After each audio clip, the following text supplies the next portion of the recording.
Councillors and guests, welcome to the City of Port Phillip Council meeting of the 6th of April 2022. Welcome to tonight's council meeting. The City of Port Phillip respectfully acknowledges the traditional owners of the lands we are meeting on today. We pay our respects to their elders, both past and present. We acknowledge and uphold their continuing relationship to this land. Tonight's meeting is a hybrid meeting of online and in person. The meeting will be streamed live via Council's webcast page and Facebook Live. If we experience any technical difficulties this evening, we will adjourn the meeting for a short period of time and resolve any issues. Streams and recording of council meetings are copyrighted and cannot be altered, reproduced or republished without the written permission of council. I remind attendees here this evening and welcome to you that anyone addressing council must extend due courtesy and respect to council and the processes under which it operates. And make sure, please, if you could, take direction from myself, the chair, whenever called on to do so. Speakers must remain respectful, and statements or questions must not be defamatory or offensive in nature. They should also not be aimed at embarrassing a councillor or a member of council staff. Or finally, they should always relate to matters within the powers of council. We're all here tonight, councillors. So tonight's presiding officer is the CEO, Peter Smith. Welcome. Welcome to the Lake Ward councillors, Councillor Bond, Councillor Sirikoff, Councillor Copsey, and the Gateway Ward councillors, Councillor Consolo, myself, Councillor Martin, and the Canal Ward councillors, Councillor Crawford, Deputy Mayor Baxter, and Councillor Clark.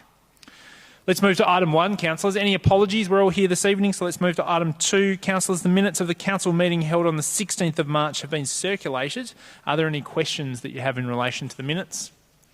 There being none, I'll ask for a mover of those minutes. Councillor Martin, thank you, and I'll second that. And now put that motion. All those in favour? It's carried unanimously. I'll now move to item number 3, which is declaration of conflict of interest. Councillor Copsey, I think you've got a declaration to make. Thank you. I wish to declare that I live in the general area of 351 St Kilda Road, and out of abundance of caution to avoid a potential or perceived conflict in that item, I will remove myself from the meeting at that time. Thanks very much, Councillor Copsey. Anybody else wish to declare a conflict of interest in any matter being discussed at tonight's meeting? I believe I may have an interest, Mr Mayor, but not a conflict on the damp when we're discussing dogs and sporting fields. As someone who umpires semi-professionally on the 3 major sporting grounds in the City of Port Phillip, I am aware of some of the issues with the dogs. I don't believe it's a conflict, but I just want to put on record that there is an issue later in tonight that would affect my professional umpiring in football. Thank you very much. I appreciate that, and just grateful if you can repeat that when we get to that item, Councillor Martin and Councillor Copsey. Councillors, I'd like to move a condolence motion at tonight's meeting, if that's possible. And we've added that as part of tonight's agenda. And the condolence motion is for Ronald Bunner Walsh, former member for Albert Bark, passed away last week at the age of 88 years.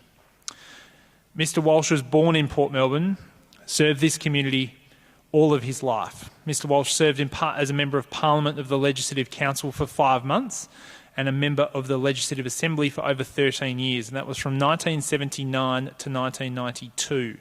He held a number of portfolios on the front bench from 1985 to 1990. After his retirement, Mr Walsh served as a member of the South Melbourne Technical School Council and chairman of the Port Phillip Sporting Association and a liaison officer for the Port Melbourne Public Housing Association. The City of Port Phillip honours his achievements and contributions to the City of Port Melbourne and also the City of Port Phillip more generally, and extends our condolences to his family and friends. And thank you for the photo that's kindly been put up here this evening. Councillors, I seek to move this motion. I'll ask the councillor to move the motion, actually. Councillor Martin to move, and I'm happy, Councillor Sirikoff rather, to second the motion. I now put that motion and ask you all to, I'll allow a vote and I'll allow you to speak. So let's vote on it. That's carried unanimously. I'll now suspend standing orders, so to speak, and allow anyone that wishes to speak to this condolence motion to freely do so. Go ahead, Councillor Martin. Thank you, Your Worship. Bunna Walsh is a legend of the Port Melbourne and the South Melbourne area, a true port boy, born and raised in the borough, attended school locally, started working on the docks at a very, very early age. Like a lot of knockabout port kids back in the 30s, got himself into a little bit of strife, and at the age of 16 found himself in a bit of a fracas in which he ended up getting a good behaviour bond at the age of 16. This came back to haunt him later on. After many years working on the docks, Bunna, who'd been a very, very dedicated and hard-working member of the Australian Labor Party, was endorsed as a Labor Party candidate for the Legislative Council, and in 1971 was elected to the Legislative Council. However, it then transpired that on his record was the fact that he'd been given a 2-year good behaviour bond for being involved in an affray when he was 16, and he was not allowed to take his seat in Parliament. So the day that the Parliament sat for the first time, he came in, he wasn't allowed to make a maiden speech.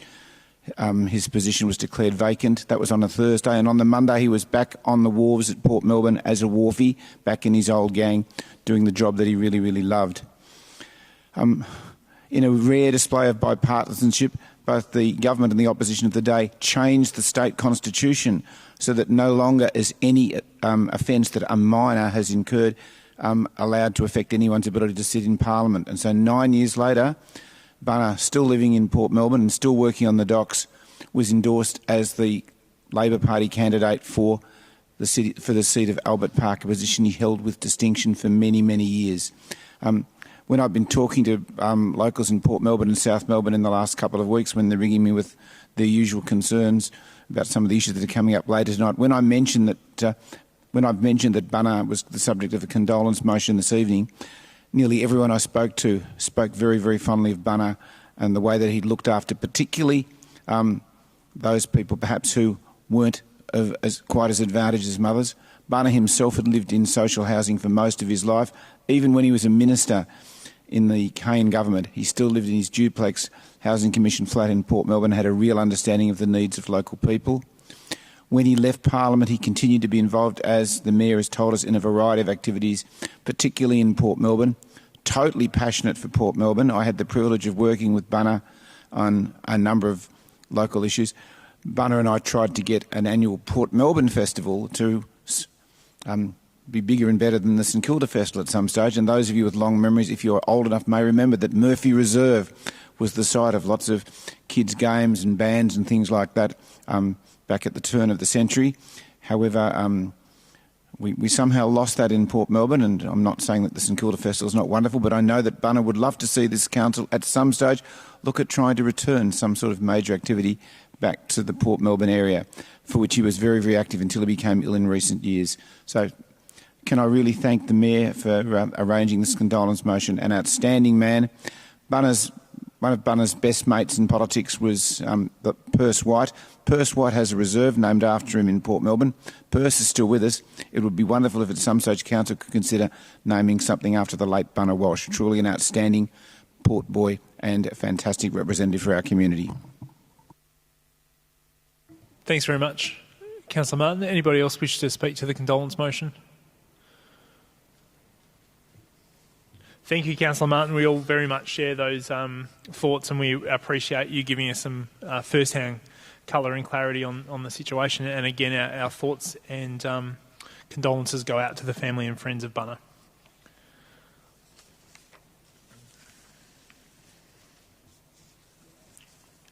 I now move to item 4, which is public question times and submissions. We will now hear from all public questions and public comments on report items. Submitters have the option to attend in person. We've got a few here tonight, and welcome to you. And others will be joining us virtually online. Statements to be read out. Also, some statements will be read out by our officers on behalf of members of the public, and some of those comments have been summarised. Let's get started. So I call upon Simon James submitting a question to Council, and Simon is joining us online. Simon, if you could state your name and your suburb, and once your comments start, you have 3 minutes to ask your question or make your statement. Thank you. Simon James, St Kilda West. My question relates to the sale of Eildon Road Childcare and Kindergarten, and in particular the capital agreement for 17 Eildon Road, St Kilda, that was loaded to the Have Your Say site on the 15th of March. The agreement between the state government and then City of St Kilda was signed by Brian Jones, City Manager of the City of St Kilda, in May 1987. Clause 7.2 and Clause 15 of the agreement clearly indicate that the building is not to be sold without the permission of the Minister. Can council officers please advise why this document was uploaded at this time? Also, given that the noted clause would prevent the sale of 17 Eildon Road without the approval of the Minister, can council advise if they've sought legal advice on this agreement and elaborate on any advice received? Thanks, Simon. I'll ask Joe McNeil to answer that question. Chris Carroll, pardon me. Thanks, Chris. If you could help us out with that, that'd be great. Through you, Mayor. Thank you for the question. Officers have been diligently continuing to analyse the options and all available information. We've recently been searching our archives, and we found this particular this particular agreement in our archives. We've then shared it on our Have Your Say site as soon as it's become available and known, and we've notified the relevant centre of that at the time. In 1986, Council purchased the boarding house and in 1988 converted it to a daycare centre. As we've noted on the Have Your Say website, the Commonwealth Department of Community Services, State Community Services Victoria, contributed funding of $229,000 for the conversion and equipping of the facility. The grant has achieved excellent value. The centre has been operational for over 3 decades. Under the agreement, the Minister may demand that we repay the grant if we fail to carry out our obligations. I believe that we have carried out our obligations, but we'll consider this further as part of the options analysis and our ongoing discussions with the centre and the VSBA regarding options and their potential funding. While there was a proposal for sale, no decision has been made on that as yet. We don't believe we need legal advice at this stage in regards to that, but we will keep the centre, the community and the councillors informed as we go through the options analysis. Thanks, Chris Carroll. I call upon Rowena Fitzgerald submitting a question to Council. Rowena, if you could state your name and your suburb, and your 3 minutes starts when you do. Thank you very much. My name's Rowena Fitzgerald. I live in St Kilda West. My question also relates to the childcare centres. The 3 early childcare centres round of final facilitated sessions have commenced. Council are yet to confirm the level of government funding available for each centre. Given the determination of the funding amounts may alter recommendations council officers will be making to councillors, will council officers be doing further work on options rather than sale, and will they engage collaboratively with the centres once the funding amounts are confirmed, i.e. will they continue to consult with us beyond that? Thanks very much for the question, Rowena, and I'll ask Tony Keenan to provide an answer. Through you, Mayor, council officers are consulting currently with the 3 committees of management as requested by the council, and part of that is looking at 9 different options and any other options that may be put forward. There'll be a process where all the feedback, including feedback from Have Your Say and those consultations, will be brought back to council, likely in May. In terms of next steps from there, we're currently consulting on a proposal. That's the only proposal that's there at the minute. Once the consultation is received, there will be councillor briefings, and what officers do next will be depending on what councillors request us to do. Clearly, if there is a proposal that is different to the original proposal, officers would be required to consult on that proposal, and the process would be a new proposal would come into council for approval to go out then for consultation. Thanks, Tony Keenan. I call upon Casey Edwards submitting a question to Council. Casey, welcome. If you just state your name, you might need to turn the microphone on when you get there as well. Just state your name, your suburb, and your 3 minutes starts when you do. Try again. Can you hear me? Loud and clear. Right. Thank you very much for the opportunity to speak tonight. My name is Casey Edwards. I'm from Port Melbourne. I am a parent representative on the Port Melbourne Secondary School Council. And I'm here to talk. My question is about traffic and particularly pedestrian safety around the school. So first of all, just very quickly, I'd just like to thank the councillors from the Gateway Ward from coming to our school and engaging with some very concerned parents. I thank you for your attention and also for your understanding about the urgency and the risk of this issue.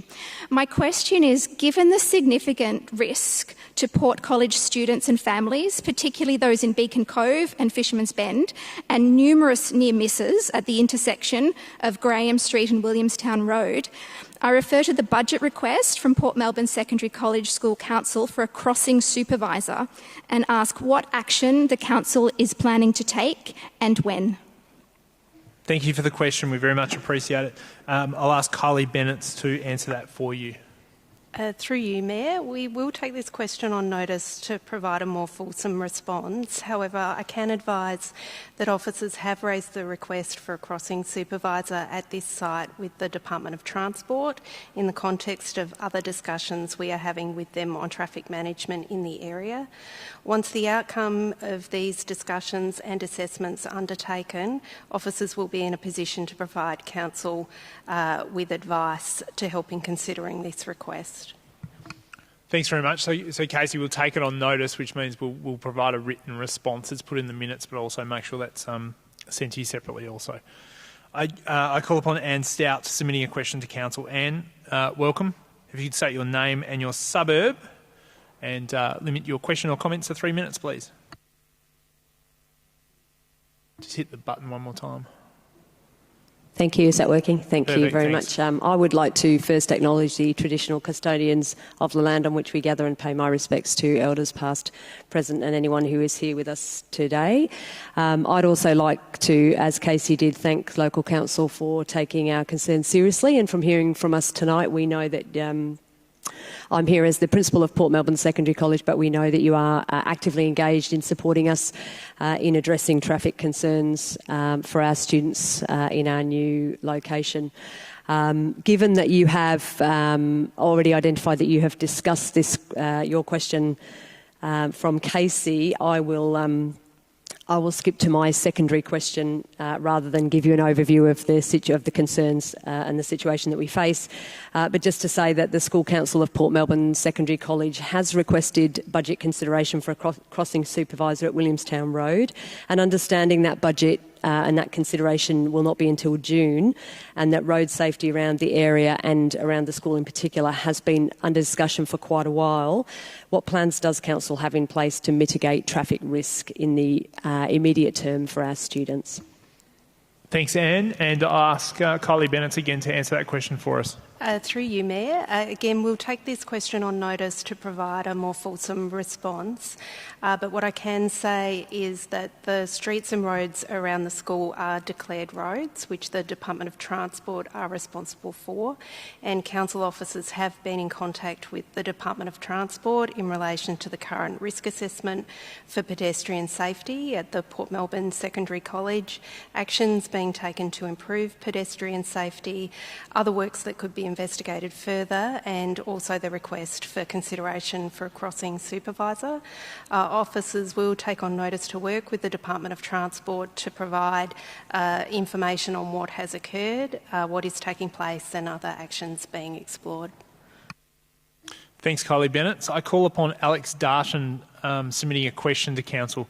Alex, thanks for coming and welcome. Just get you to state your name, your suburb, and your 3 minutes starts when you start speaking. Just try hitting the button, that's it. All good? Yep. Great, thank you. My name is Alex Darden and Elwood. I have two questions, one more frivolous than the other.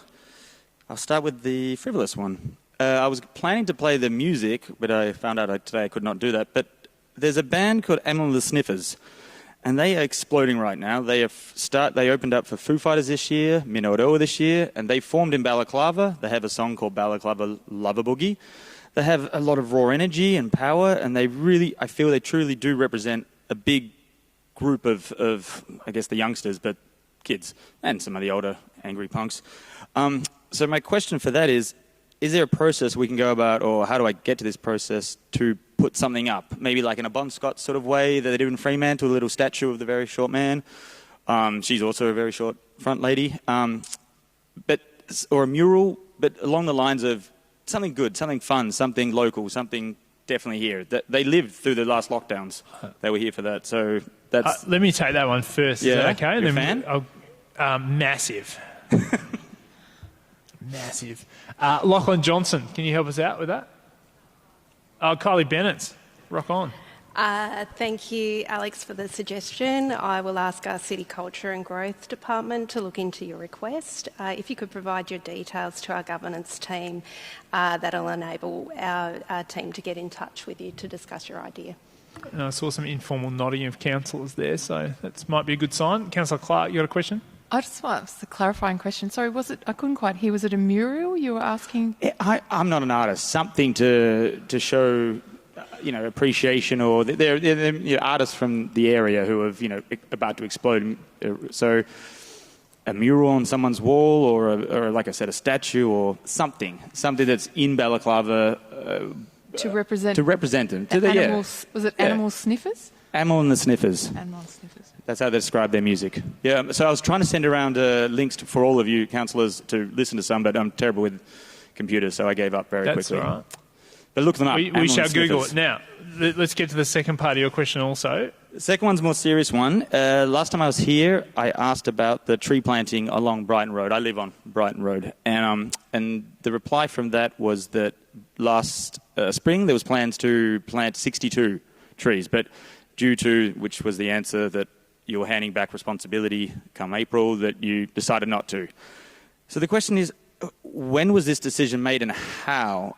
And I ask because I've been looking into it and looking into Vic Roads, and then who is in charge of Vic Roads and who they follow and what ministers. And it looks like no one's going to do anything for any of the trees. And those trees they're not, the ones that are left are dying, and no one wants to plant any more, and no one wants to maintain them. So why was this decision made? I assume you guys have at least a lot more knowledge than I have. Why was it made to just let the trees go and let that area go? And when? Because there was 6 months there where you could have planted and then walked away. So you could have at least planted them, is my theory. Good question. And Lachlan Johnson will have an answer for you. Lachlan, are you online? Yes, I am. Through you, Mayor. Thank you, Alex, for your question. No problem. So following community consultation, Council resolved as part of the 2021 budget in June 2020 to cease subsidising the maintenance of Department of Transport assets under what was known as the Municipal Maintenance Agreement, or the MMA. At the time, it was estimated that maintaining Department of Transport assets was costing Council and the City of Port Phillip ratepayers approximately $200,000 to $300,000 more than Council was receiving from the Department of Transport. Following this decision by Council, the MMA was renegotiated, or attempted to be renegotiated. In October last year, as you say, Council wrote to the Department of Transport and advised them that Council would be withdrawing from the MMA and no longer maintaining Department of Transport assets. We did offer at the time to work with the Department of Transport to ensure that all costs were covered. We gave 6 months notice as was required under the Municipal Maintenance Agreement.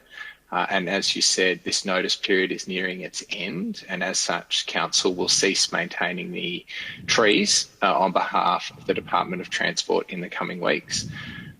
As you also said, at the time when Council wrote to the Department of Transport to withdraw from the Municipal Maintenance Agreement, the decision was made to not invest in those assets. The Council would no longer be maintaining at the conclusion of the MMA.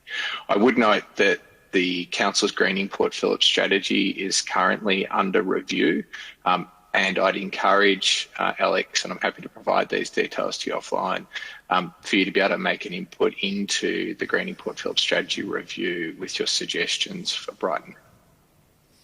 Thank you, Lachlan Johnson. I call upon Bill Fisher, speaking to item 7.1, which is the joint petition response, dangerous hoon driving, excessive noise and toxic fumes across Port Melbourne. Bill, can you hear us? hear you. I hope you can hear me. Loud and clear. If you could state your name and your suburb, and please commence your comments. Thank you, Mayor, and thank you, councillors, and thank you very much for the opportunity to speak to this item, agenda item 7.1. My name is Bill Fisher and I live in Port Melbourne. I am a member of the Beacon Cove Neighbourhood Association, and the association has been campaigning to stop hooning across the city of Port Phillip. BCNA continues to work with Gateway Ward councillors, Victoria Police and the state government to stop hooning. We acknowledge the help and support of Gateway Ward councillors in this work. BCNA supports the introduction of anti-hooning laws in the city of Port Phillip.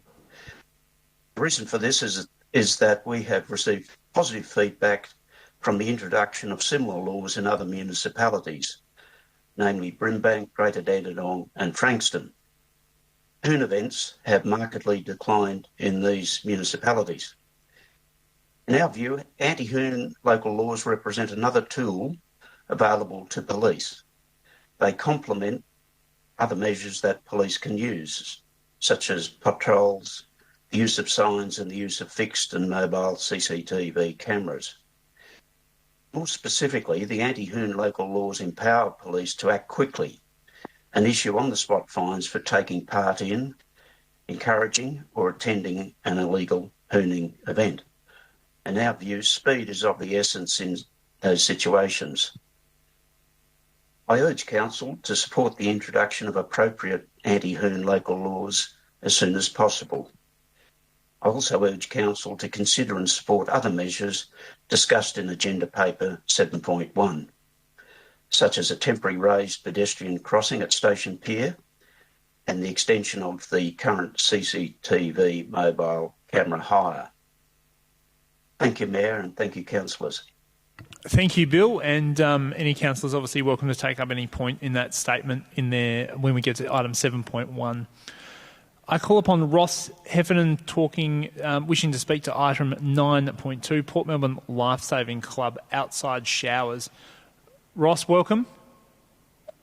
Thank you, Mayor. I presume you can hear me. Loud and clear. If you could state your name, Ross, and your suburb. Yes, Ross Edifin. I live in Port Melbourne. Thank you, Mayor, and the councillors for the chance to speak on this issue. We're talking on the issue of possibly making the outside showers on the Port Melbourne Lifesaving Club into warm water showers. I'd like to thank the council for doing a fairly decent review on this and looking at several different options and costing them. I think it was a reasonable review and come out with some broad costs that would showed what the cost would be. Just a couple of comments. In the report I read, they were talking about the highly inefficient use of electrical energy on a heater where you got a 1-to-1 power ratio, 1 kilowatt hour of electrical energy going into 1 kilowatt hour of heat energy. From an engineering point of view, if you can get an efficiency of 100%, that's actually very, very, very good. If it was powered by gas, you're probably looking at an efficiency of 20% with most of the energy being lost as heat in the air. So from an electrical point of view, a hot water system powered by electricity running at a 1-to-1 ratio would be quite good. The heat pump option investigated course has a coefficient of performance of about 300% efficiency, so definitely a much better option power-wise, but the hardware need to be installed on site is quite a bit more and wouldn't warrant it for this situation. The costings look to be okay as far as power consumption and that. There was mention of a cost from a plumber on the hot water, on the cost of the instantaneous systems being about 7,000 odd, and it was assumed that the members of the community wouldn't want to pay for that. I was just looking up the cost of these units while the previous member was talking, and for under $1,000 you can get a 3-phase hot water system, instantaneous hot water system running 24 kilowatt hours, which would be more than ample for what is needed, just to get warm water. We don't need hot water as originally stated. So I would think that the community could front up the cost of several of these units if they're $1,000 each, and it would just leave the installation and the connection of a three-phase power system into the change rooms, which would be the big expense for the council. I think everybody acknowledges that.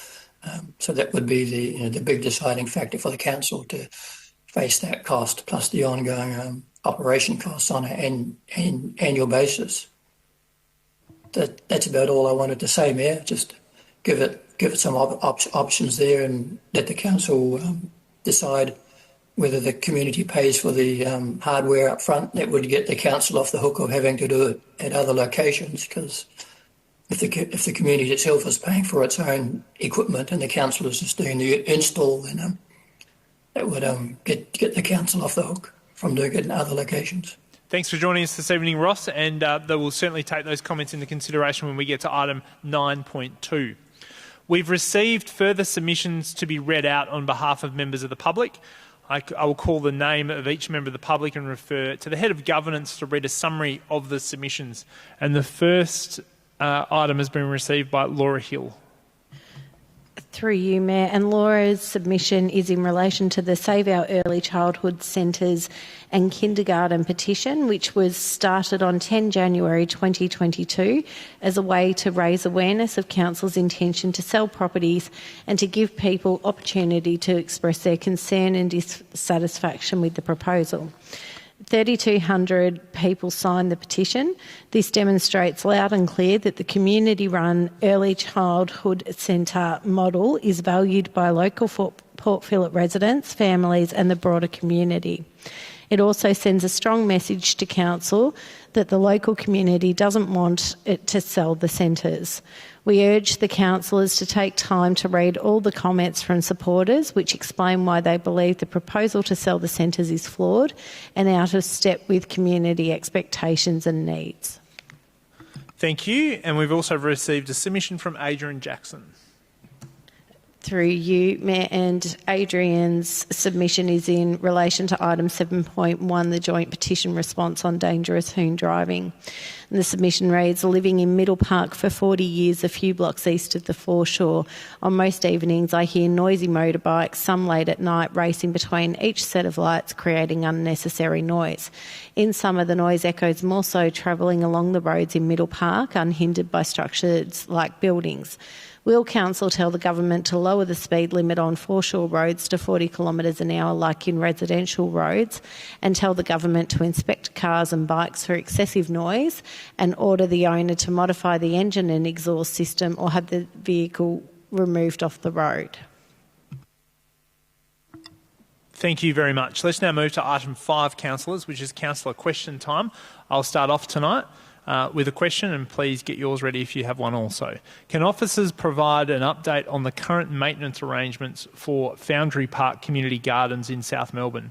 Who is responsible for the management and upkeep of the park, and has council assessed the risks to safety, especially children's safety, with the current planter boxes and overgrown vegetation at the site? Who can help me out with this one? Through you, Mayor. Oh, hi, Lachlan. Lachlan Johnson, Hi. thank you. Hi. Thank you for your question. The maintenance of trees, grass, paths and the planter box structures within the Foundry Community Gardens is the responsibility of Council. Council manages this through its open space contractor citywide. The current contract requires attendance at the site on a fortnightly schedule. The Community Garden Group's members are responsible for the upkeep and maintenance of the plants within the planter boxes. It's common at community gardens for vegetation to spill out of these planter boxes. The last assessment by officers was that this was not posing a hazard, but we'll take on board the feedback and concerns and we'll arrange for a follow-up review urgently of the maintenance of the reserve. That'll include removing any surplus materials that are on the site and also any furniture that has been placed there in addition to the council-provided furniture. Thanks very much. Councillors, any further questions? Councillor Consolo. Thank you. Is Council aware of a public consultation at the moment for a cement furnace off of Lorimer Street? Now, I noticed that this isn't in the city of Port Phillip, but wanting to know if council is aware and if they're going to make a submission, because residents have raised this with me as a concern in the close proximity to our part of Fisherman's Bend. Hi, Kylie. Kylie Bennett. Thank you. Through you, Mayor. Yes, officers are aware that the Environmental Protection Authority or agency is undertaking consultation at the moment. Officers are currently considering the request and will provide councillors with further advice soon around whether or not to make a submission through that process.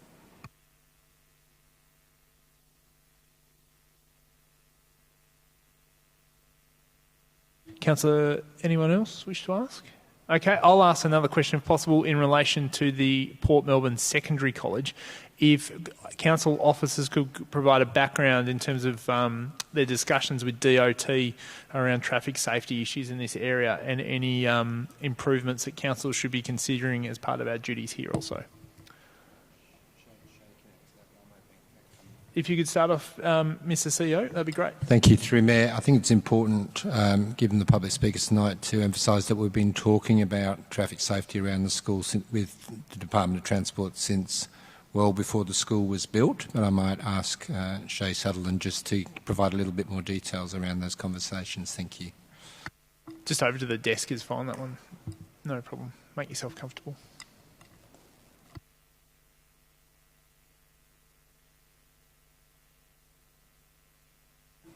Through you, Mayor. So we've been working with the Department of Transport since before the school opened to try and ensure that for the opening of the school there was a safe environment for the students attending the school. In August 2021, the Department of Transport agreed to do a road safety audit and they have undertaken that and then started implementing some of the actions within that. We will provide a more detailed summary of that following this meeting, and we continue to work with them to seek further funding for a signalised crossing at Beacon and Williamstown Road, and also to seek further improvements to safety along Plummer and Graham Street. Thanks. Can I ask a further question, perhaps, and take this on notice if you wish? How does the school crossing supervisor scheme work? So is it only for primary schools or is it for secondary schools as well? So it's not my main area. Anyone able to help us out with that? Through Kylie you, Mayor, Bennett. my understanding is that through the program there is the ability for primary and secondary, but there are a range of different considerations or thresholds that need to be met. That's something that officers are working through at the moment with the Department of Transport. Thank you. Thank you, everybody. Appreciate that. Councillors, any further questions?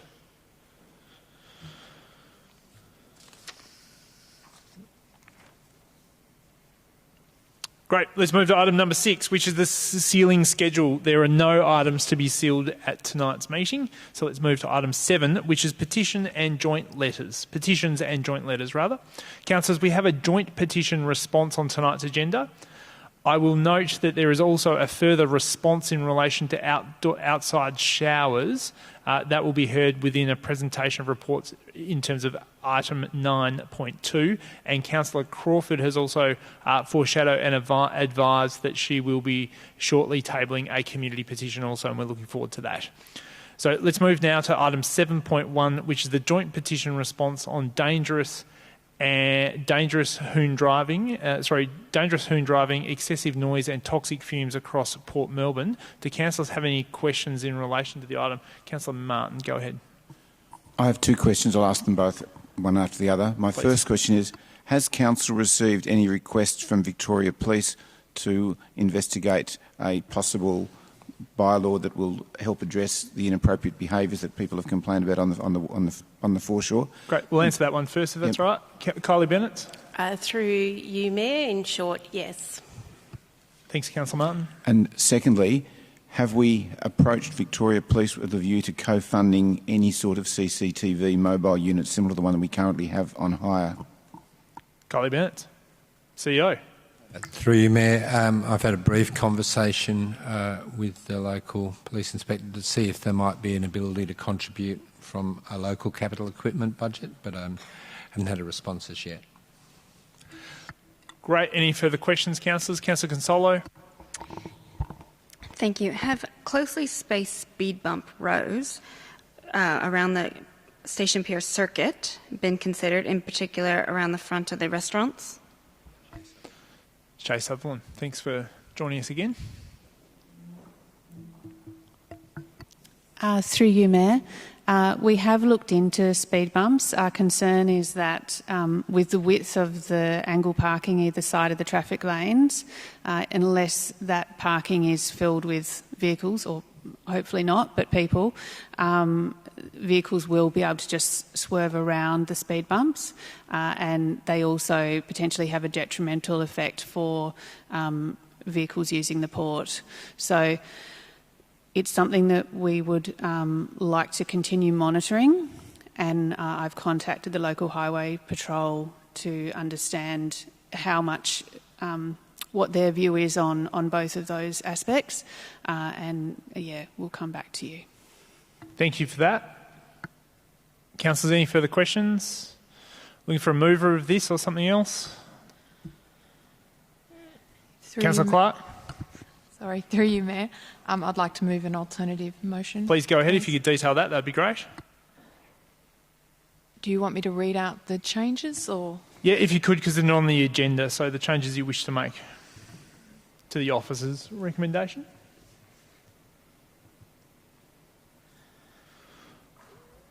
So change to item number 4.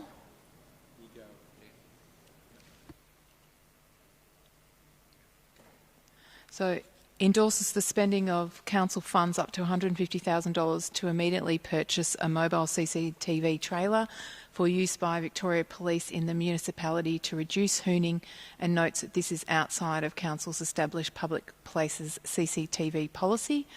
Item number 5 endorses the allocation of up to $35,000 for an up to 6-month extension of the hire of the mobile CCTV trailer until the purchased trailer is received, expected to be in approximately 12 weeks. And item number 12 notes that based on this report and experience gained from other councils, that implementing a new bylaw based on those previously implemented in other municipalities may not be appropriate in addressing hooning and antisocial behaviour in Port Phillip. And in respect to the options, option number 2, council notes the formal request from Victoria Police for the development of a bylaw that assists council and VicPol in addressing antisocial and or inappropriate behaviours by persons in charge of motor vehicles on foreshore areas in the city of Port Phillip, and considers a hoon bylaw as part of the Local Law 2023 review. No additional financial cost to council covered through the review of local law. Thanks for doing that, Councillor Clark. I appreciate that. I'm looking for a seconder to that motion, or a clarifying question from Councillor Copsey. Yep. Thank you. It is a clarifying question. I just wondered if the mover in point 4 had intended to include a sentence regarding the CEO continuing to pursue other funding.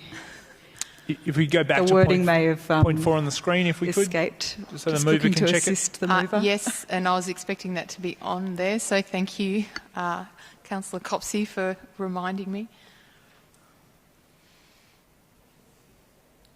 No problem.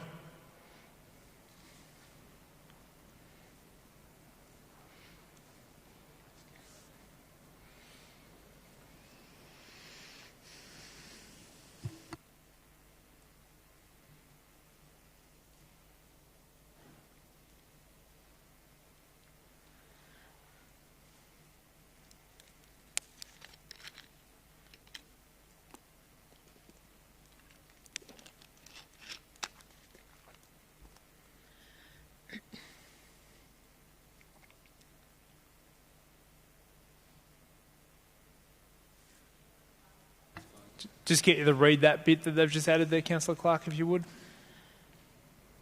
And request the CEO to continue to pursue external funding options for this purchase. And that was in relation to item 4, or point 4 in relation to this report. I was looking for a seconder to this motion, and I've got Councillor Martin as the seconder. Thank you. Councillor Clark, wish you to speak to your motion. Yes, thank you, Mayor. I think the report provided by the council officers was very thorough, and appreciate the process they've gone through and the detailed responses they've provided to all the various ideas from the community and ourselves in terms of how we deal with this difficult problem. I note that part of our process has been to seek funding or grants from the state government and the federal government, and unfortunately we've been unsuccessful with those attempts. Over the journey of this council, we've received at least 3 or 4 petitions from the community, and that's listed. Some of them are listed in the papers tonight. And this is clearly an issue causing great impact and concern across our community, from Elwood all the way to Port Melbourne, but particularly at the Port Melbourne end of our municipality. Fundamentally, residents shouldn't have to live with this type of behaviour. I note the council officers and police have done as good a job as they can, but as a council we need to consider how we can support them further to reduce and respond to the community's feedback that we've received on this. One of the initiatives we took, and we have been doing things, so it's not like we haven't been actioning this, and we took an initiative to rent a mobile CCTV trailer over the summer, and this has been successful. However, we acknowledge that this alone won't solve the problem, but it is a very powerful tool for the police to have and to try and eliminate this behaviour from our municipality. So this motion seeks to take our response to the next level and purchase a mobile CCTV trailer for the City of Port Phillip to enable us, through the police, to permanently tackle this problem. Having tried multiple other options to get one of these trailers, we're now left with no choice. With regards to the options on a potential new bylaw for the City of Port Phillip, I'd like to thank Councillor Peter Martin for his addition to this motion. We acknowledge that the police have now requested us to develop a bylaw that would be similar to some that other councils have, that assists the police in managing crowds who attend these hooning events and watch and discourage and try to discourage those crowds.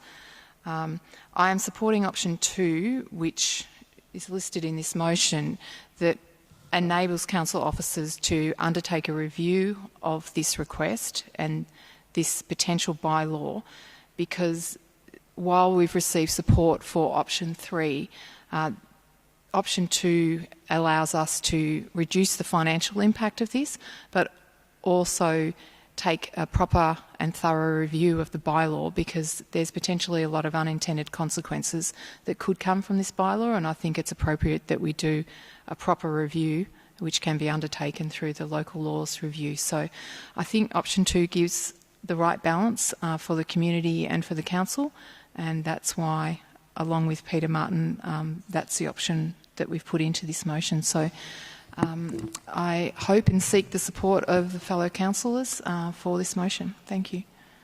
Thanks, Councillor Clark. And Councillor Martin, would you like to speak as a seconder? Firstly, I'd like to acknowledge all the petitioners who, over the last 15 months, have approached us so often asking for our support in coming up with measures that will reduce the impact that undesirable behaviour is having on residents of our waterfront areas, particularly around the Station Pier area. I'd like to thank particularly the Beacon Cove Neighbourhood Association, the BCNA, who've been very vocal in support of their community and have worked very hard with the Gateway Ward councillors. I'd like to acknowledge Councillor Pearl and Councillor Consolo, who, along with myself, have spent many hours talking to these people. And I'd like to thank Councillor Clark for bringing all this together. We walk on eggshells whenever we look at things like local laws, when we look at funding. We have a policy on CCTV, which I'm very loath to tamper with without having a major community consultation. However, I also believe, and I know that the residents of Beacon Cove are very keen for us to get our CCTV trailer up and running again, or sorry, not lose the use of it. So we're asking in this motion that we have this as a one-off that sits outside as a once-only activity to sit outside our CCTV policy. Happy to have the CCTV policy looked at and fully consulted. Maybe that we want to keep what we've got. We may wish to have changes, but I'm very reluctant to have any knee-jerk change to that. Secondly, I note that our council officers have looked at hooning laws from places like Greater Dandenong. These hooning laws are great for managing cars doing burnouts in factory car parks, but they don't address the sorts of issues that we currently having on our waterfront, and particularly in the waterfront place area. So what we really need is through a detailed consultation process to come up with a local law that stops the sorts of behaviours that are causing so much distress to people. And by that I mean the dreadfully loud noises, the continued vehicle movement, not necessarily at 100 k's an hour, not necessarily doing donuts, but continual vehicle movement with lots of noise that keeps residents awake, the continued parking of vehicles, particularly motorcycles, on footpaths. Now, I know we have laws in Port Phillip that talk about we're allowed to put, motorcycles are allowed to park on the footpath in certain situations. We need to have particular rules about what's happening in the waterfront place area where it's almost impossible to move on some nights because there are so many vehicles parked on footpaths. And hopefully it may take 12 months, but again, rather than have a knee-jerk hooning law that perhaps we've borrowed from another council that's not fit for purpose, I want to make sure that we get this right. And last but not least, by doing this through the general bylaw review process, the money that we can save from spending money on an immediate review of this particular bylaw, we can put into extra anti-hooning measures to help us fund things like the mobile CCTV unit, to help fund things like the raised footpaths, and as has been foreshadowed, to investigate things like additional speed humps. So I certainly hope my fellow councillors will support us. Thanks, Councillor Martin. I'd like to speak to the item, and I wholeheartedly support what Councillor Clark and Councillor Martin have put up to us this evening, and I thank them for their work that they've done on it. The mobile CCTV trial that we ran, we hired for 6 months, has had an impact, particularly on hooning and particularly in Port Melbourne. And we're at a bit of an inflection point now where we've seen a dip in the frequency of events, from what I can gather, in terms of going through my text messages, in terms of the number of text messages I get about hooning events on the foreshore, but also the severity of the events when they are happening seems to be anecdotally increasing, right? So it's not that this problem has gone away, it's a coordinated response. So it's not just the CCTV unit that has made the difference. I understand that. There's road management issues that have played a role, and also the good work that the Victoria Police have done on the operation nights. They've been active in terms of having booze buses and active patrols in the area. So a combination of things have worked, and also post-COVID restrictions not being in place have played a role also. So there's a myriad of things at play here. The mobile CCTV unit is only one, but it's a very valuable tool from what the police have told us about it, and our community have responded well to it. It's not something council should necessarily be funding in terms of the remit we have, but given the problems we were facing at the time, and I still think we are at risk at facing in the future, particularly in the next 12 months, I'm wholeheartedly supportive of the motion that's been put here this evening. In terms of the point, 13.1, I think this is the appropriate way to do it, and take on board Councillor Martin's points around the consultation process, making sure that any change in local law is fully considered and fit for purpose. My personal view is I think the laws, rules, regulations and tools at the hands of the police and other authorities are probably sufficient in addressing this problem. So through that process, it would be interesting to see an analysis of existing laws and how any change to our existing local laws would strengthen the existing laws that are already in place. So very happy to support Councillor Clark and Councillor Martin, your motion this evening. Who else would like to speak to the item? Councillor Consolo. Thank you. My support of this tonight is about seeking a balance in measures, design, surveillance, laws, and of course enforcement. I know people want an immediate, but we need to also get this right and long-lasting. It's not perfect to have a mobile CCTV trailer, because when it's not there, it doesn't work. But that visual, people see it and it does work when it is there. I welcome the temporary pedestrian crossing that's included in this item tonight. I hope that it considers all wheels that might need to cross the road there as pedestrians, so that's prams, wheelchairs, toddler scooters, the way our community interacts with it. I welcome further investigation on design as well. Maybe the speed bumps around the circuit might help, things like that we can keep continuing to look at this. And this area has suffered a lot by the lack of people, and of course there's a fear that it's going to get worse when the Spirit of Tasmania goes. So we really have to keep across this and see how it's going. Thanks. Thanks, Councillor Consolo. Who else would like to speak to the item? I think Councillor Sirikoff had it. It's all right, Councillor Sirikoff, go for it. And we'll go Deputy Mayor Baxter. Thank you, Mayor. It seems that it's appropriate to be addressing a hooning issues motion tonight, given that it's the eve of the Grand Prix in Albert Park. Over the past year, councillors have received many emails on this topic, and so I'm really pleased that we've got the opportunity to address it tonight.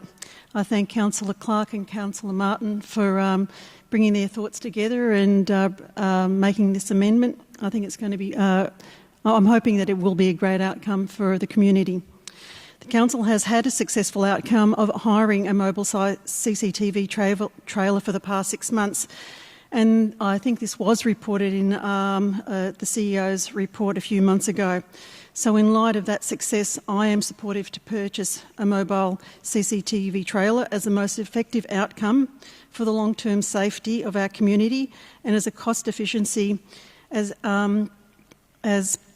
this antisocial behaviour will not disappear immediately. I find that this will be addressing the community hooning hotspots from Port Melbourne to Elwood, so I think it's going to get a lot of use. I'm also supportive of requesting VicPol for the development of a hoon bylaw to address the antisocial behaviour. So with these two hand in hand, the CCTV, mobile CCTV, and whatever development we have in putting together the appropriate hoon law, I feel that we'll get a good outcome for the safety of our community. Thanks, Councillor Sirikoff. Deputy Mayor Baxter. Thank you, Mayor. I won't be supporting this motion. It's really just bad policy from a number of standpoints. Obviously, we've heard from many people about the hooning issues, and I certainly sympathise. Hooning is really disruptive. It occasionally occurs on my street, as well as other disruptive activities from time to time, and you really feel like you feel helpless to control, what's happening. And I understand that some people want to be able to reach out and have the government, and in this case the local government, do something, fix it, solve it, make it not happen anymore. The problem is that governments don't have an excellent track record of just fixing and solving things and making them not happen anymore. And just talking about how bad the issue is, and it's clearly very bad, doesn't necessarily make a convincing argument for the proposed solution, which is, as in every case that we talk about, whenever we talk about enforcement or bad behaviour here, more surveillance. It's always it's literally the only answer that is ever proposed is more surveillance. Here, I guess there's a double whammy. It's also maybe a hoon bylaw, but surveillance is always considered part of the cocktail here. It is a knee-jerk reaction to always talk about how the police simply need to be able to see us more and be able to view all of our moves, and then they'll be able to keep us safer. I find it baffling to hear councillors say that they think that doing a hoon bylaw is a knee-jerk reaction, but for some reason simply jumping at every opportunity to include more surveillance and more CCTV is somehow not knee-jerk. It's not about balance. We've never said no in this council or the previous council. We've never said no to more surveillance, ever. There's never been an incident where we've had a discussion about CCTV and other forms of surveillance where we have said that's too much.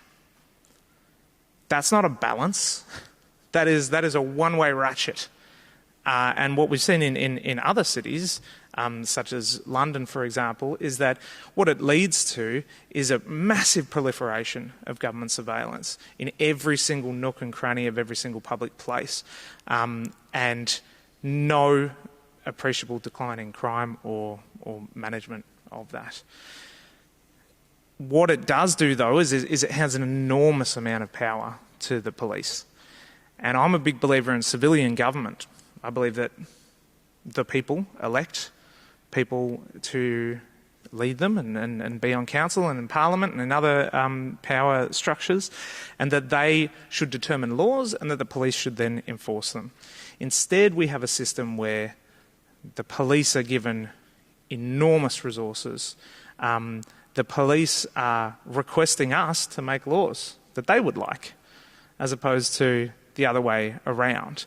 We have in Victoria the single largest and most resourced police force in the country by miles, saying that they don't have the resources to buy their own equipment and that we have to buy it for them.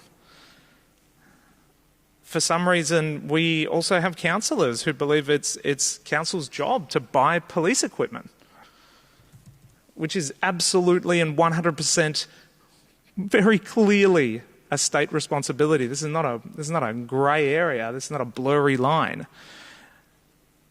But here we have libertarian small government councillors who believe that we should spend almost $200,000 of ratepayer money on a shiny present for a state agency, the police. Why?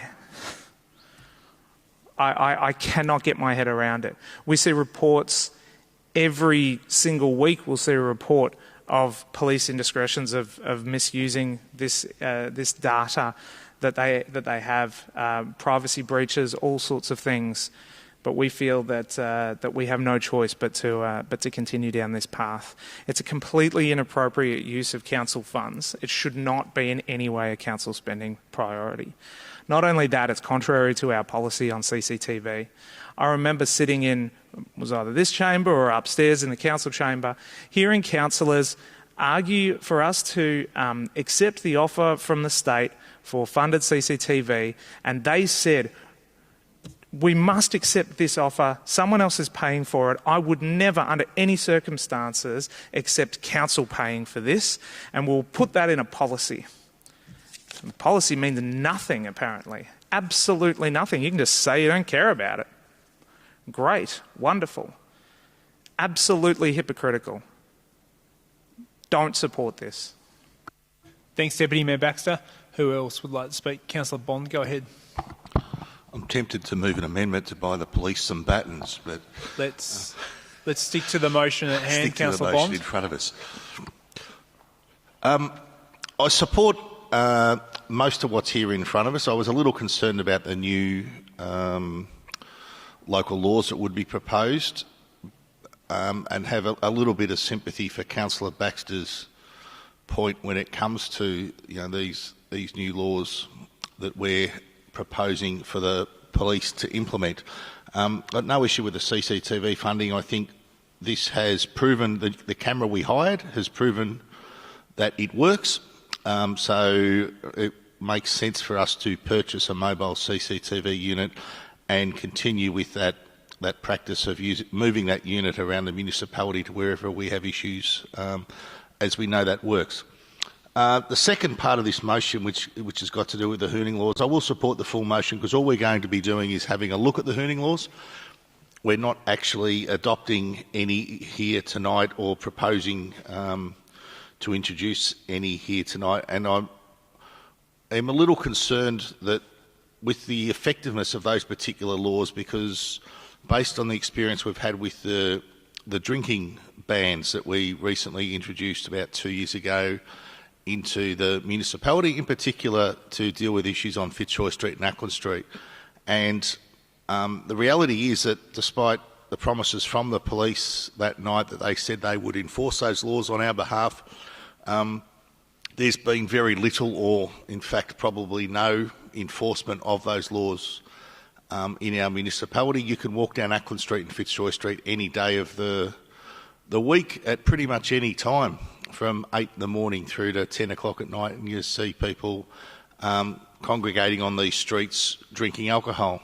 It would be quite easy for the police to go down there and hand out some fines and enforce those laws, and it would solve a lot of the problems that I'm continually hearing from our community on in those particular areas, in particular the traders along Fitzroy Street, along Ackland Street, who have massive issues with people drinking in those streets, and then the behaviour of those people once they are intoxicated. And I know a resident, there was a meeting held on Monday between the police council and one of the local residents. They asked the police at that particular meeting how many fines have been handed out by either council or the police for drinking on either Fitzroy Street or Ackland Street in the 2 or so years since those laws were introduced. And the answer was very little. In fact, I don't think there were any have been handed out. There's probably some around New Year's Eve and things like that, but outside of those particular times, there'd be weeks and weeks and weeks would go by without anyone being fined for drinking on these streets, despite the fact that a lot of drinking occurs. So, word of caution for the residents up at Port Melbourne who think that introduction of council bylaws are somehow going to solve all their problems. Unless they're enforced, they're not going to solve a thing. They're not going to have any impact whatsoever unless they are enforced by the police. And had we been proposing laws tonight to deal with that, I probably would have opposed them on the basis of my experience as a councillor in St Kilda with the drinking laws that we recently introduced that just weren't enforced. So I don't think I should sit here as a councillor of Port Phillip and introduce laws that just won't get enforced. I think that's just a pointless use of our time as a municipality. We need laws. If we're going to introduce laws, we expect them to be enforced. And if the police do want new hooning laws, they can show us that these will be enforced by enforcing the existing drinking laws on Fitzroy Street and Ackland Street. And let's see something done about the continuous drinking and the continuous poor behaviour in these streets that are a result of drug use and intoxication with people drinking on the streets. So, in the time it takes for these laws to be developed or these laws to be looked at, or for us to look at introducing something, I'd like to see the police show us that these laws, we're not just wasting our time by introducing laws that won't be enforced, that they will enforce these hooning laws by giving us examples of them enforcing the current drinking laws, because at the moment it's just not occurring. So I'm supporting this motion and happy to look at an introduction of hooning laws, but certainly not embracing them enthusiastically based on the experience with other laws we've introduced in this city. CEO's asked for leave to speak, which I'll grant. Through you, Mayor, under Section 73 of the Governance Rules, the CEO may make a brief statement to provide context in respect of any statement made at the meeting. Councillor Bond referred to a meeting I attended on Monday, and he correctly identified that there have been very few fines that have been issued in the drinking law. However, to provide context, the police explained that was because they preferred to tip out the alcohol rather than issue a fine for people who are addicted to alcohol. So I just wanted to provide that context to that answer, if I may. Thank you. Thanks very much. Councillors, who else would like to speak? There's no room. Unless it's a clarifying question of it is a clarifying question with the point regarding just made. the motion. How many people have had their alcohol tipped out? Okay, I won't allow the question, but that's something we can get. It's not a clarifying question to the motion at hand. So there is no way you can ask a question to the CEO under that section. So I'm going to continue. Who else would like to speak? Councillor Copsey, go ahead. Thank you. Thank you. Well, yes, and of course the issue with that is that you can throw as much police resourcing at public health issues as you would like, and it's not going to actually address it. On the item tonight, though, I'm not going to be supporting the motion, but I did want to clarify that the only part of this motion that is a sticking point for me is point 4. I'm broadly supportive of the remainder of the motion, so just wanted to clarify that. If we were taking it in part, I'd probably vote for the rest of it, but I won't put us through that governance. We've got a few more items to get through tonight. I just wanted to speak to the fact that there are some sort of, public realm aspects to this evening as well, which I'm hoping will not only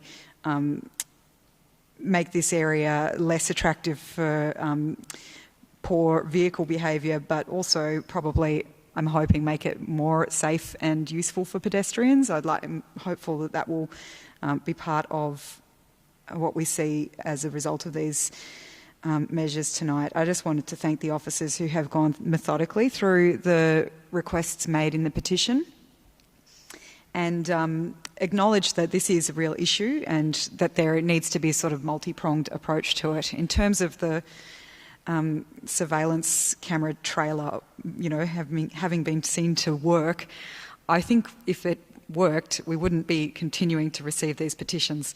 I won't go further into the efficacy of the trailer apart from that observation. But I think that there's some really good steps in here, and I hope that we will continue to see a reduction in loud vehicle movements around this area and dangerous vehicle movements around this area. I'm very sympathetic to the points that have been raised by Councillor Bond and Pearl. I think that there are many tools at the disposal of police under existing road rules to stop people who are engaged in dangerous driving, speeding, and also something that's not mentioned in here, and I would urge council officers to explore with police, is also illegal modification of vehicles and what powers police have to actually intervene and find some of those existing issues. I think some of those steps and the enforcement that's planned through here around parking arrangements might bear fruit, and we may find at the end of it all that there's not a requirement for a new set of laws, rather that we just start properly seeking enforcement of those that already exist. However, I am very happy to engage in that discussion around what other municipalities have done, what have been the results of implementing something under the bylaws, and assess all those options. So I thank the councillors as well that have been involved in bringing this kind of amalgamated motion together tonight. I think it's been really excellent and I'm largely supportive of it, but we'll just be voting against it because of that point 4 and won't go further into a debate. Thank you. Thanks, Councillor Copsey. I'll now go to Councillor Clark as the mover of the motion to close. All I wish to say is thank fellow councillors for their comments. I think it's been a good discussion and a good debate, and all those points are valid. And yeah, I'm hopeful that this motion will be supported now. Thanks, Councillor Clark. I'll now put that motion to the vote. All those in favour? Those against? That motion is carried. Mayor, can I get a division on that, Deputy please? Mayor, you certainly can. Deputy Mayor Baxter has called a division. All those in favour? Councillor Bond, Councillor Sirikoff, Councillor Consolo, Councillor Pearl, Councillor Martin, Councillor Crawford, Councillor Clark. All those against? Deputy Mayor Baxter and Councillor Copsey. That motion is passed. Are there any other petitions tonight, councillors? Councillor Crawford, go ahead. Excuse me. I don't have much of a voice, so I'll keep it quick and succinct. So I have a communitychange.org petition entitled Save Your Community Run Early Childhood Centres and Kindergartens. And I may need someone else. Can you actually hear me? I'll do it if you want. Yeah, if you want to leave, or Councillor Baxter could.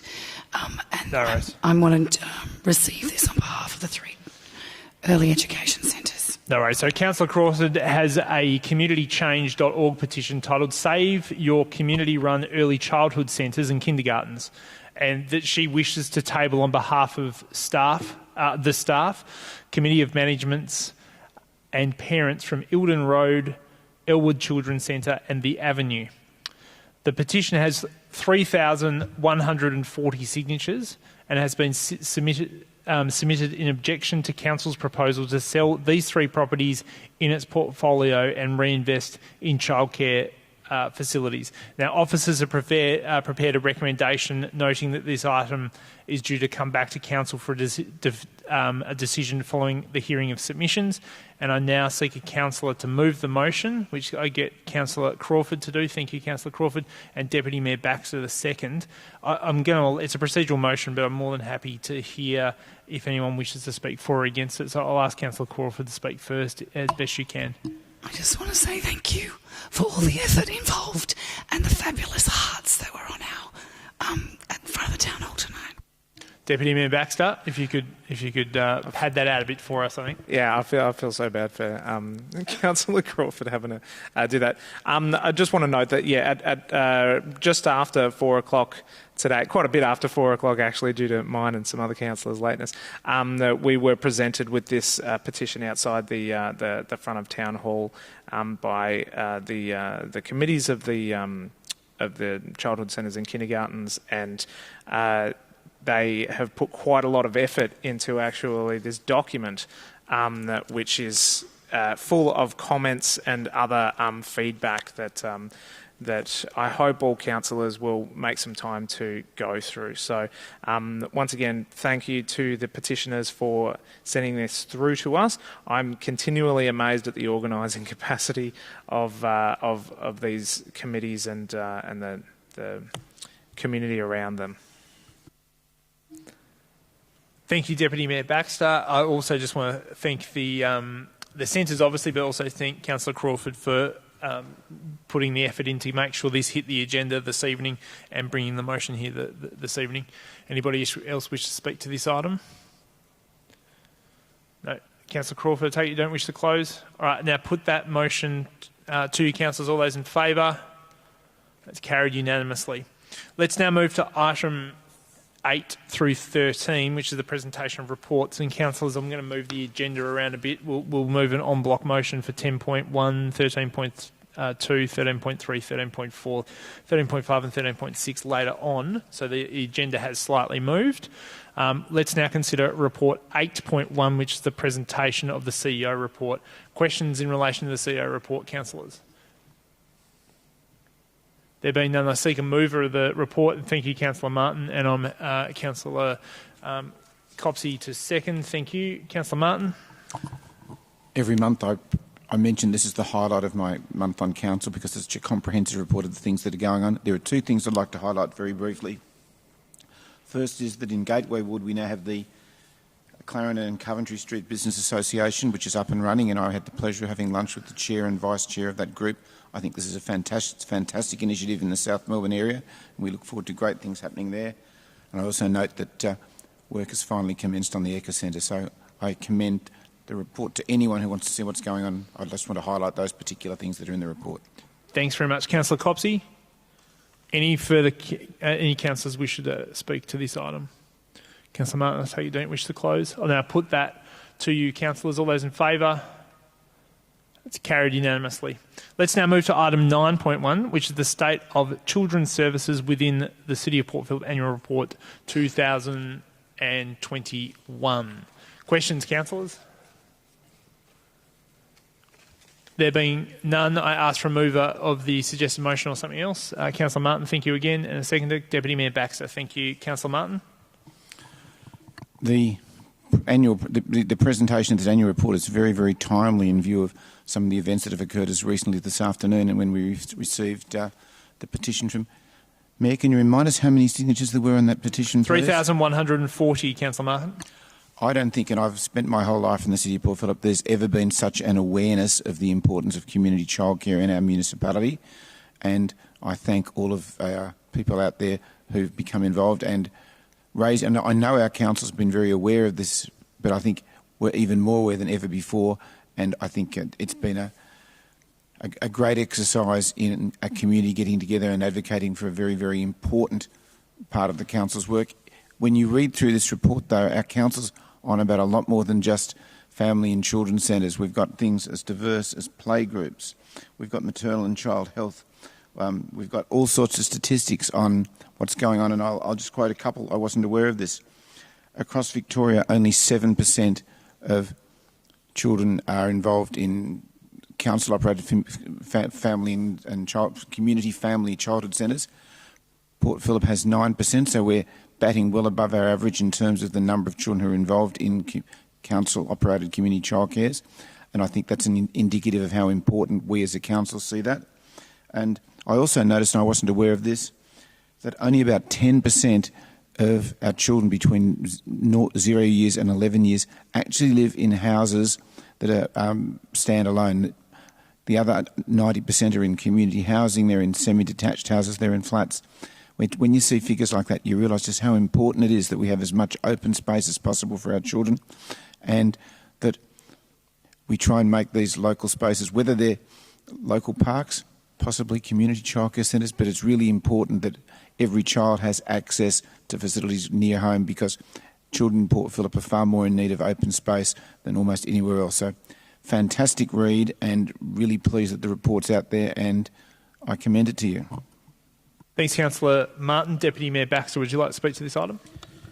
Sure, I'll be quick though. But just to note that a couple of years ago we passed the Every Child Our Future Children's Services policy. It was reasonably controversial at the time, some of the things that were proposed, but what we did in the end was we really affirmed our commitment to quality council-provided, community-provided childcare, as well as making sure that people have all sorts of other options for the best care for their kids. So I'm glad that we have this annual reporting mechanism here to keep everybody informed, as Councillor Martin clearly is, about some of the really important information around this whole ecosystem of early childhood education.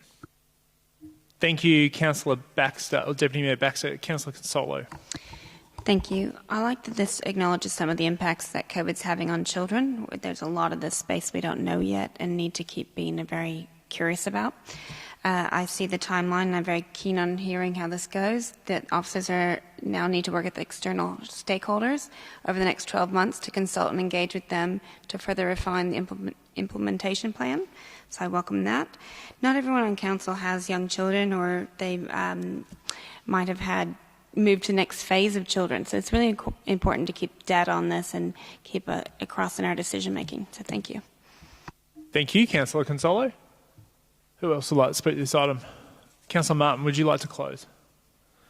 I'll put that motion to you, councillors. Those in favour? Carried unanimously. Let's move now to item 9.2, which is the Port Melbourne Lifesaving Club outdoor showers. Questions of the officers. Councillor Consolo. Thank you.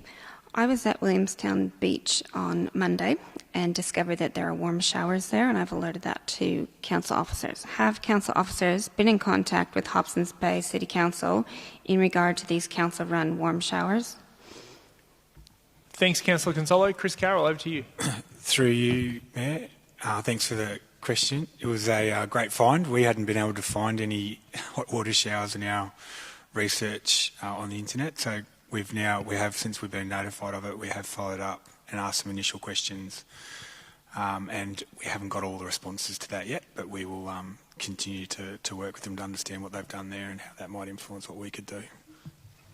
Go ahead, Councillor Consolo. Thank you, Chris Carroll. Thank you. Second question, has the council been in contact with the Port Melbourne Lifesaving Club, speaking about maybe a joint use of that space with swimmers? Chris Carroll, go ahead.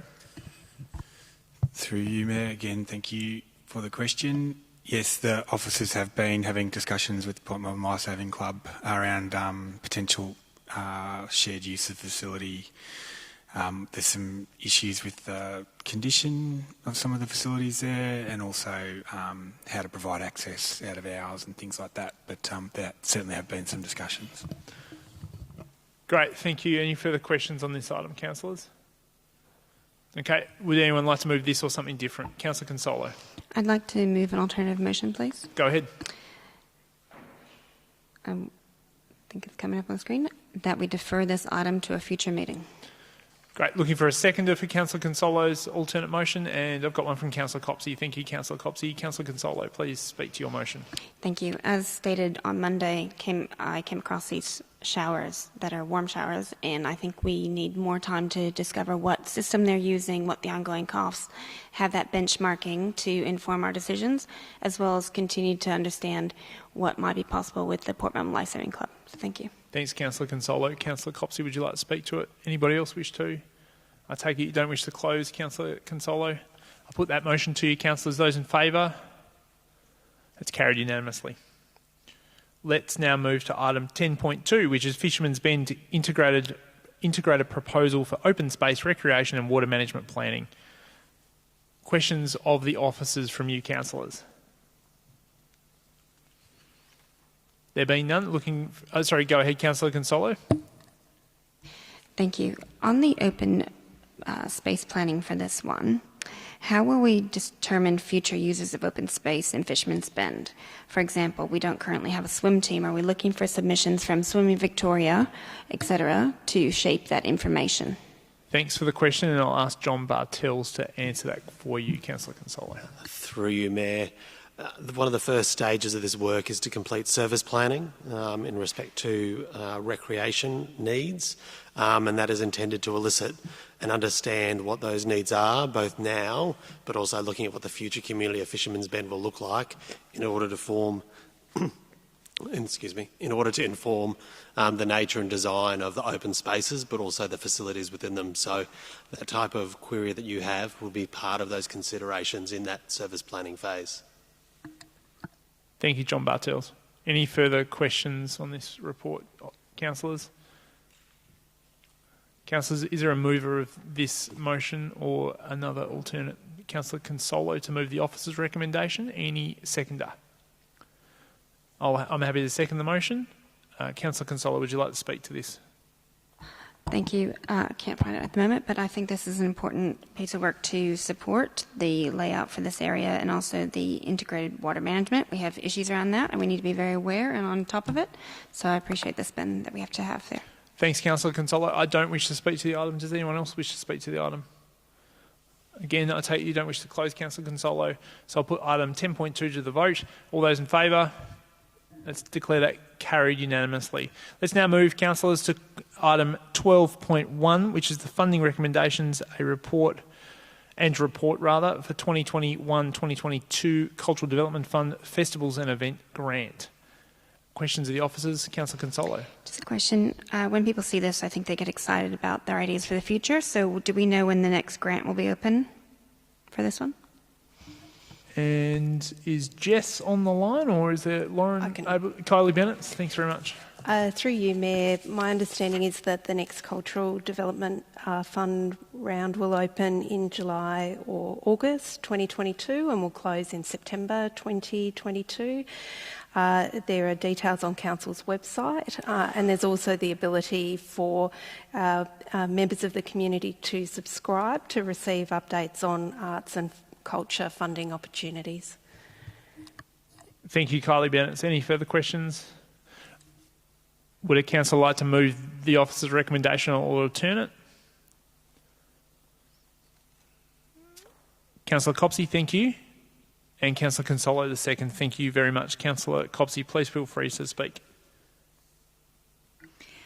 I just think that it's really excellent. I'm so pleased to see this funding being awarded and heading out the door as we all get back into this new opened up life. I've certainly forgotten how to prioritise social events and functions. I think everyone's gone back to breakneck speed, and I'm loving it. I'm loving seeing events back, making our city the vibrant place that we remember pre-COVID. I'm loving seeing the ideas that have come through and really looking forward to seeing these projects come to fruition.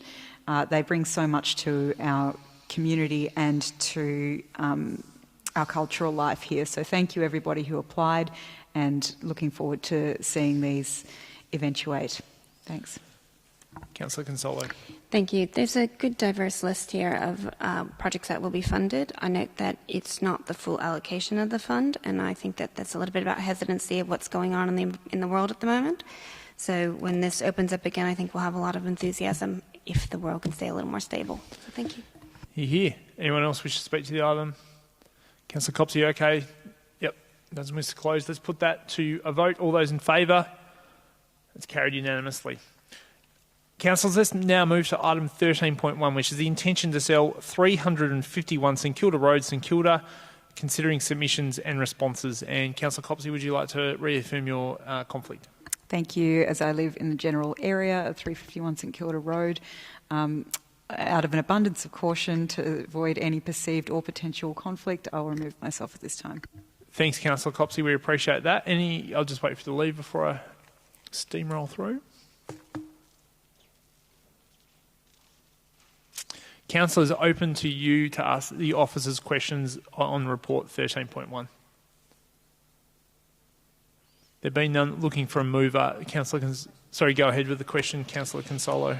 Thank you. Have we considered some other more modern uses, such as if it would be a communal spot for green waste, if it could be a community battery, things like that for this land parcel? Is Anthony on the line, or Chris Carroll be able to help us? Through you, Mayor. Anthony's on well-deserved leave tonight, so I hope he's not online, but I'll answer that. We've done some preliminary. We looked at a range of different uses in terms of the highest and best use of the site in proposing the initial process to go through.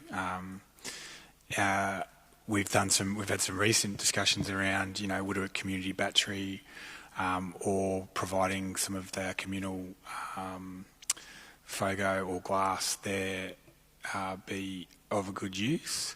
I think from a communal FOGO and glass, we talked about it that A, we wouldn't need anywhere near that much size, and B, not a great location in terms of getting trucks and things like that in there to service it. And then in terms of the community battery, that's probably been a bit more of a new one, but I think we're a fair way off on doing business cases around community batteries and the role of the council in supporting that. I guess we're proposing to move ahead as planned. Thank you, Chris Carroll. Any further questions of officers on report item 13.1? Looking for a mover of the officer's recommendation or something else? Councillor Bond to move. Deputy Mayor Baxter to second. Councillor Bond, do you wish to speak to the item? Deputy Mayor Baxter, do you wish to speak to the item? Does any other councillor wish to speak to the item? Councillor Consolo, thank you.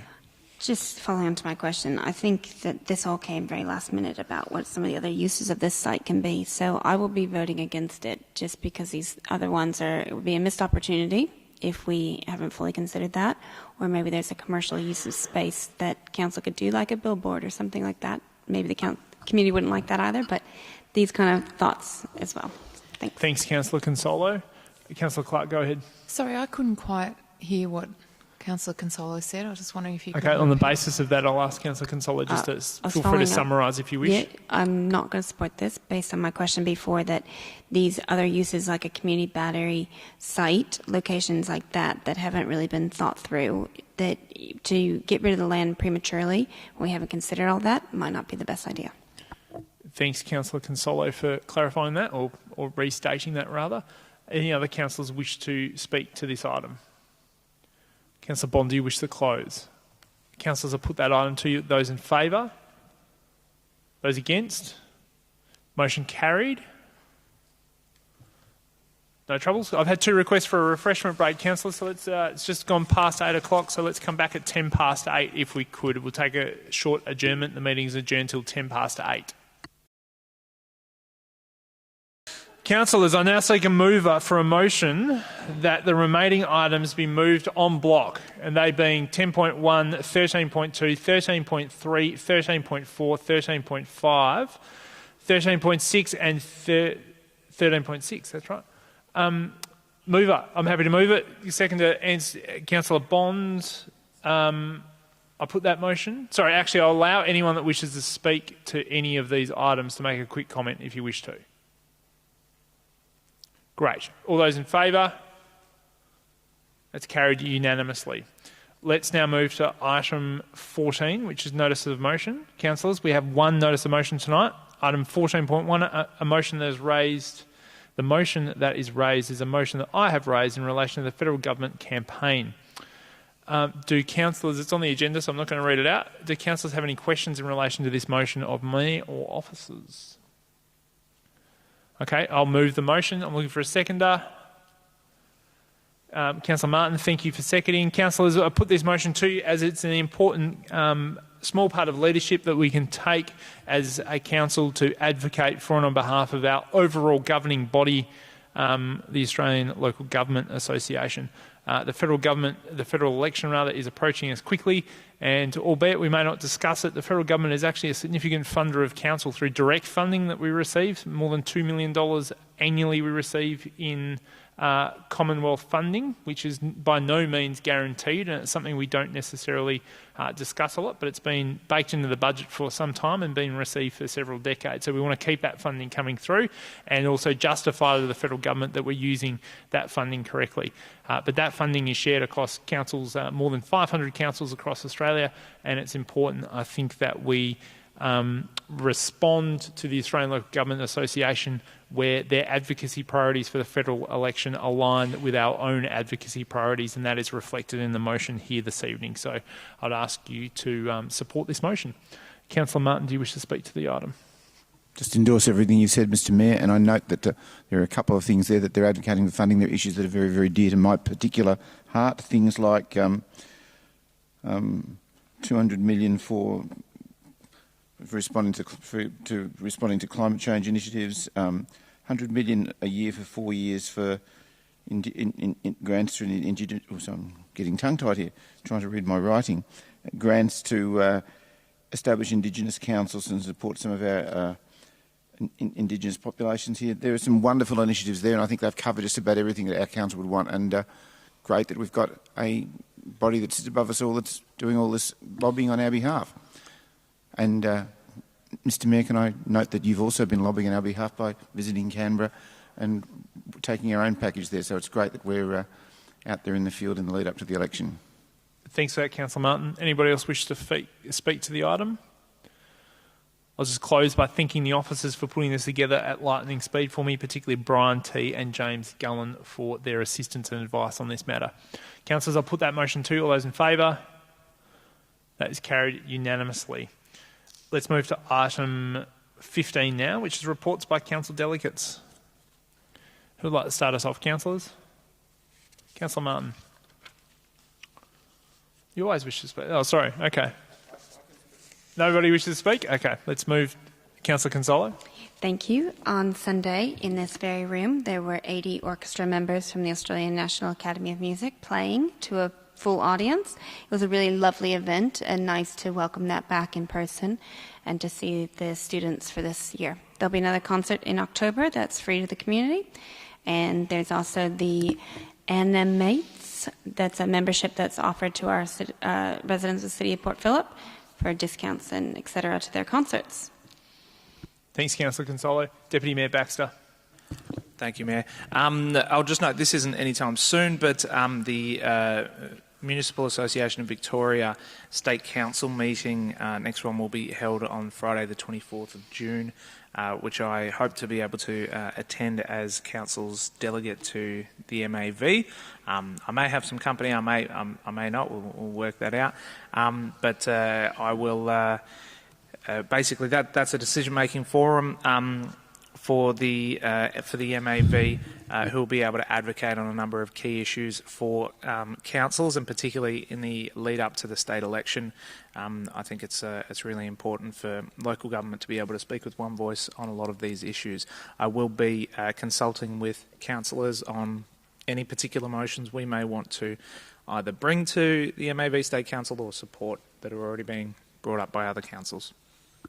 And thanks for your service on that, Deputy Mayor Baxter. Councillors, I'll close there. Let's now move to item 17, which is confidential matters. Councillors, there are no confidential reports listed on the agenda this evening. Actually, I didn't go through urgent business, did I? Item 16. Councillors, do you have any items of urgent business this evening? There being none, let's now move to item 17, which is confidential matters. Councillors, we have no confidential reports listed on the agenda. There being no further business, I declare the meeting closed. Thank you, everybody, and good evening.